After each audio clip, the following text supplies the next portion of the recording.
Hello everyone, welcome back to our YouTube channel ओज की coach. तो आज हम आए हैं एक मॉल में, पैसिफिक मॉल में, जहाँ पर बच्चों के लिए कुछ एक्टिविटीज़ रखी गई हैं। जैसे एक रोबोटिक एक्टिविटी थी यहाँ पर, जो बच्चों को रोबोट्स के बारे में, इलेक्ट्रॉनिक चीज़ों के बारे में एक नॉलेज दे रही थी कि बच्चे कैसे फ़न के साथ रोबोटिक चीज़ों को बना सकते हैं। तो आप देख सकते हैं ओज बहुत क्यूरियस था और बहुत सारे बच्चे आ रखे थे इस एक्टिविटी को करने के लिए। तो देख सकते हैं बच्चों को कैसे रोबोट बनाना सिखा रहे थे, छोटे छोटे टॉयज़ के साथ उसमें कैसे इलेक्ट्रॉनिक चीज़ों को ऐड करके वो लोग रोबोट बना रहे थे।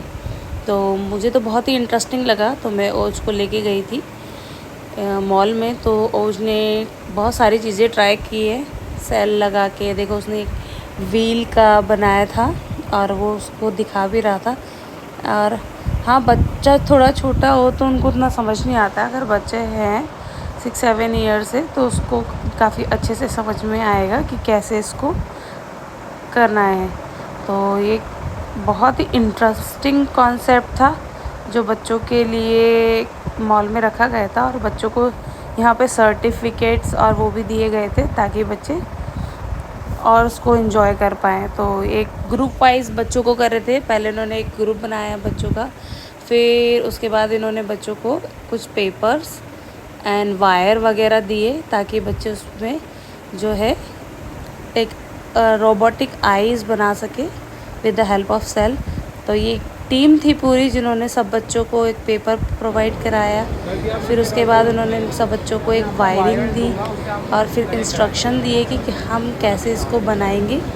तो आप देख सकते हैं सारे बच्चे बड़े ध्यान से सुन रहे थे और थोड़ा नॉटी है तो उसको भी समझ में कम आता है। फिर बच्चों को सबको पेपर डिस्ट्रीब्यूट हुआ एक ग्रुप को। देख सकते हैं आप, बहुत सारे बच्चे यहाँ पे बैठे हुए थे। सारे बच्चे बहुत इन्जॉय कर रहे थे। फिर उनके इंस्ट्रक्शन फॉलो कर रहे थे कि पेपर को कैसे फ़ोल्ड करना है। उसने कई बार हेल्प भी ली है। फिर बच्चों ने सारे पेपर फ़ोल्ड किए। आप देख सकते हैं उसने हेल्प ली है भैया की, जिन्होंने उसने पेपर को फ़ोल्ड करके दिया है। फिर उन्होंने इंस्ट्रक्शन दिए कि कैसे इसको फ़ोल्ड करना है, कैसे इसको इक्वली फ़ोल्ड होना है। उसके बाद सब बच्चों ने जब अपने पेपर फ़ोल्ड कर लिए थे, उसके बाद उन्होंने कुछ इलेक्ट्रॉनिक आईज़ दी थी लाइट की, और जो बैटरी होती है छोटी वाली, फिर वो सब बच्चों को डिस्ट्रीब्यूट करी। तो उन्होंने सब बच्चों को एक वायर दिया और बैटरी दी जो उसको इंसर्ट करना था पेपर के अंदर। तो आप देख सकते हैं बच्चे बड़े इंटरेस्टिंगली इसको इंसर्ट कर रहे थे। ओज भी इंटरेस्टेड था बट उसको समझ नहीं आ रहा था कि इसको कैसे लगाना है। तो भैया ने जैसे ही इंस्ट्रक्शन दिए वो उसको सुन रहा था बट उसको समझ नहीं आया। बट एक बहुत अच्छा स्टार्ट है बच्चों को इन चीज़ों के बारे में बताने के लिए कि आप कैसे बच्चों को एक इलेक्ट्रॉनिक चीज़ों के बारे में बताएंगे, कैसे रोबोट्स के बारे में बताएंगे। और जैसे आजकल का टाइम है एआई का, तो मुझे लगता है ये बेस्ट स्टार्ट है।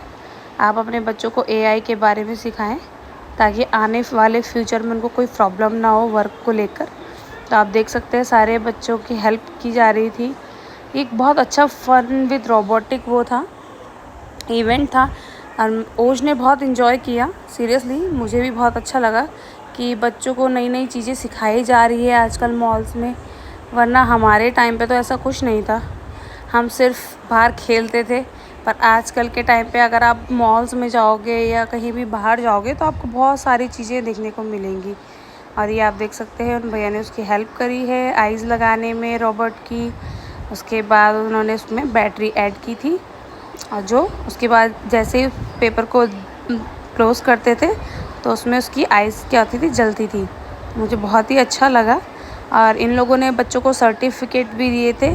एक्चुअली में 3 डेज़ का एक इवेंट था जिसमें आप 3 डेज़ बच्चों को रोबोट के बारे में, इलेक्ट्रॉनिक चीज़ों के बारे में बता सकते हैं। तो बहुत ही अच्छा स्टार्टअप है इन लोगों की तरफ से। नहीं तो हम लोगों के टाइम पे तो कुछ भी नहीं होता था ये सब। तो मैं तो बहुत ज़्यादा हैप्पी थी इन चीज़ों को देखकर कि हाँ, आजकल के बच्चे बहुत ही खुश होते हैं ये सारी चीज़ें करके, और बहुत ही अर्ली एज में इनको ये सारी चीज़ें देखने को मिल रही है। हम लोगों को तो ज़्यादा तक स्कूल तक था, तभी भी ऐसा कुछ नहीं था पूरे स्कूलिंग लाइफ तक। हाँ, जब कि कॉलेज में पहुँचे तब जाके हम लोगों को इस चीज़ के बारे में हुआ। तो आप देख सकते हैं ये उसको सर्टिफिकेट भी मिला है और इसी के साथ हमारा डे क्लोज़ होता है। Thank you.